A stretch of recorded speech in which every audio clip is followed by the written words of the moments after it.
here are the directions on how to play comparing and ordering trash can math.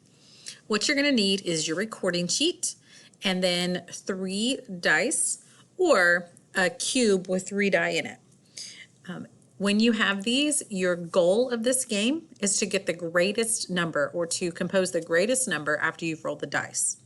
You will be playing against either a partner or a group of 3 or a group of 4, but your goal when you're playing against these other people is to get the greatest number.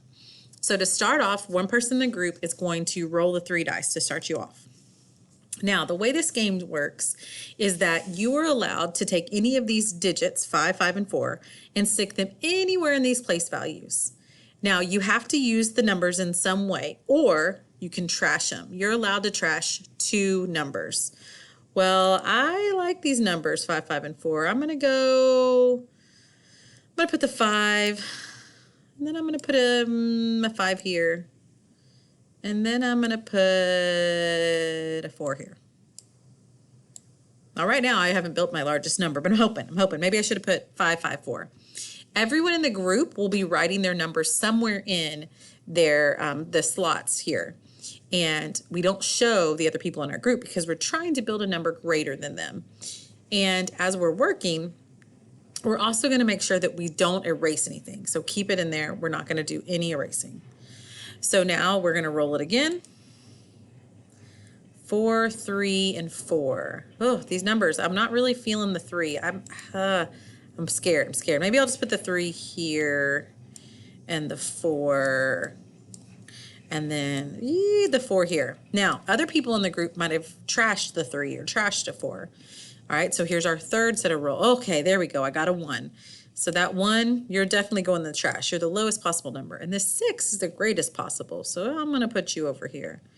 But then I got this 3. Dang, if I could have put this 3 somewhere here. I guess 3 is here.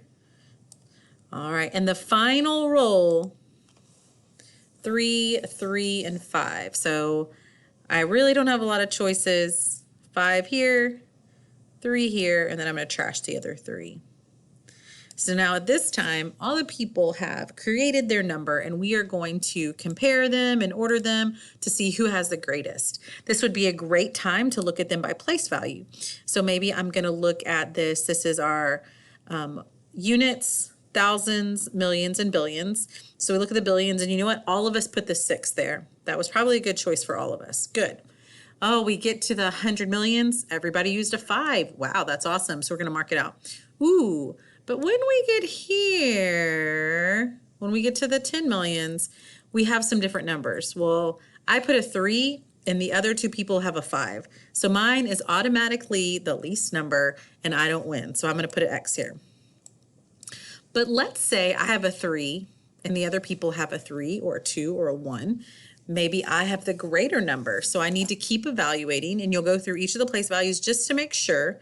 But let's say I do win and I'm like, oh yeah, look at me with the greatest one. Instead of putting an X, I'm going to circle it and be like, I was the winner. I was the winner. Okay, you don't have to do a dance. But now I've completed this first one. So now we can go to our tracking chart and we can do number 2. We start all over. We do the same thing. We roll these 3 dice 4 different times. We see who has the greatest one and you keep going until you filled up your whole tracking sheet. And then the person who is won the most number of times is the overall winner to Trash Can Math.